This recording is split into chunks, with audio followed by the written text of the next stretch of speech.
Hello, dear friends. Today I would like to talk to you about an extremely exciting and disturbing topic, the possible fate of Taiwan if it is taken over by Communist China. Beijing has been claiming for years that the island of Taiwan is an integral part of the PRC. However, they completely ignore the fact that Taiwan has its own independent government and people who do not want to join mainland China. According to recent polls, less than 8% of Taiwanese are in favor of unification with the PRC. It is likely that even these percentages are overstated. Perhaps some of the respondents simply decided to make a joke and answered by impersonating Xi Jinping. The Taiwanese reluctance to unite with China is easily understandable if one looks at the situation in Hong Kong after it was transferred to Beijing's jurisdiction in 1997.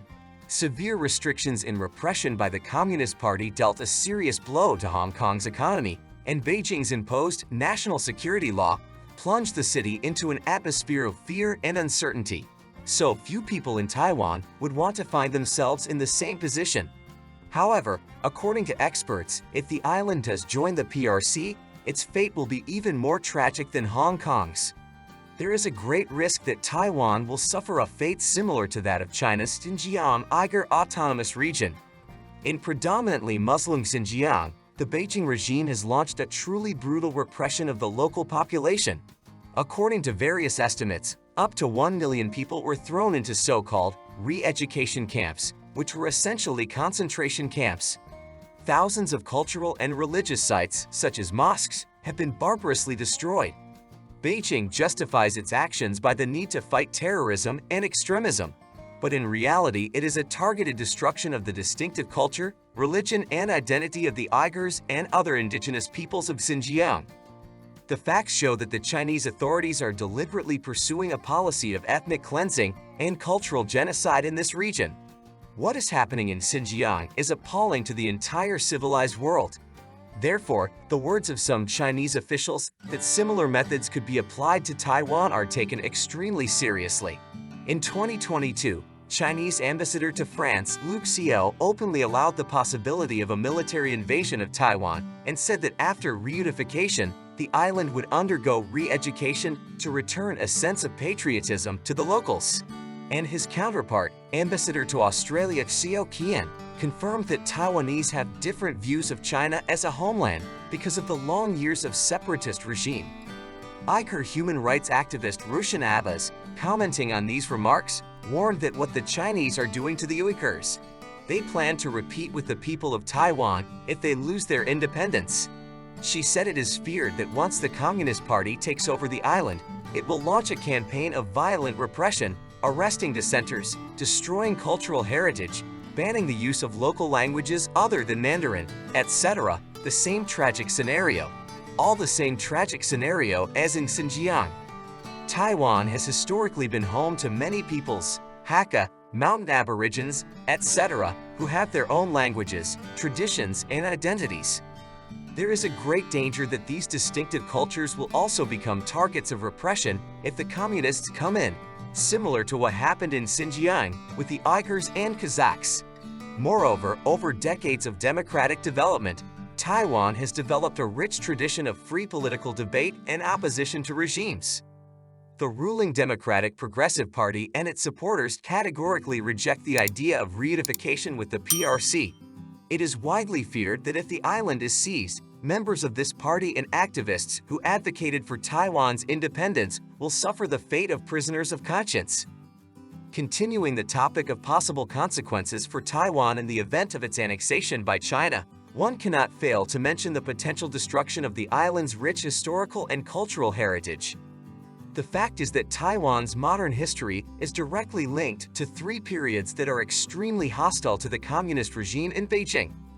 In the first half of the 20th century, the island was part of the Japanese Empire. Traces of this colonial period are still present today in Taiwan's architecture, toponymy, and culture. However, for the PRC, everything Japanese is an object of hatred because of the bloody war in the 1930s and 40s. After Japan's surrender in World War II, control of Taiwan passed to the Kuomintang, the National Revolutionary Party of China, led by Chiang Kai-shek. An authoritarian one-party regime was established on the island that lasted for several decades. The Kuomintang nationalists were the main opponents of the Communist Party in the 1927 to 1949 Civil War, and their rule is certainly associated by the CCP with a hostile regime. Finally, the democratization process in Taiwan in the 1980s and 1990s brought to power the Democratic Progressive Party, which openly opposes reunification with the PRC. Beijing regards its activities as separatist, subversive, and deserving of the harshest suppression. So if Taiwan is taken over by Communist China, the islanders risk losing much of the legacy of their recent history. As the example of Xinjiang shows, the new authorities may go to the barbaric destruction of hundreds of monuments, memorials, museums, shrines, and other objects related to undesirable periods of the past.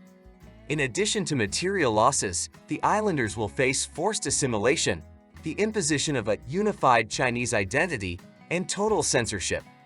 Taiwan's minority languages are likely to be banned from use, similar to what happened to Turkic languages in Xinjiang.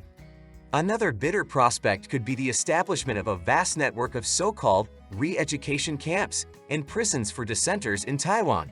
By the admission of Chinese diplomats themselves, reunification will be followed by a campaign of ideological re-education of local residents in order to instill in them correct patriotism. And we have already seen this ominous euphemistic expression in the repression of the Uyghurs and other peoples of Xinjiang. Undoubtedly, Beijing will seek to eliminate any manifestations of real or potential dissent and insubordination on the captured island. Not only activists, members of the opposition, but also any citizens who have previously participated in protests, criticized the course of unification with the PRC, etc., may fall into disgrace. Thus, the implementation of the Xinjiang model scenario by the Chinese authorities with regard to Taiwan threatens to have truly catastrophic consequences for the island and its inhabitants. In addition to the inevitable suppression of sovereignty and democracy, they will have to endure a wave of brutal repression, destruction of cultural identity, and forced assimilation. It is quite possible that annexed Taiwan will turn into a giant prison, a kind of Xinjiang No. 2, where the civilized world will have no access for independent observers. And hiding the horrors of what is happening will become even easier in the age of post-truth and aggressive disinformation. That is why it is so important to keep this issue in the global public eye, to put pressure on the Chinese regime, and to consider the fate of Taiwan as a matter for the entire free world. Independence, democracy, human rights, cultural diversity, all these are global human values, which in the case of Taiwan are under real threat. And it is our common duty to resist the forces of totalitarianism on the world stage. Thank you for watching. If the video was useful and interesting for you, please give it a like and subscribe to the channel so that you don't miss new episodes. In conclusion, I would like to wish everyone peace, prosperity, and success in the struggle for a better future for humanity. See you soon.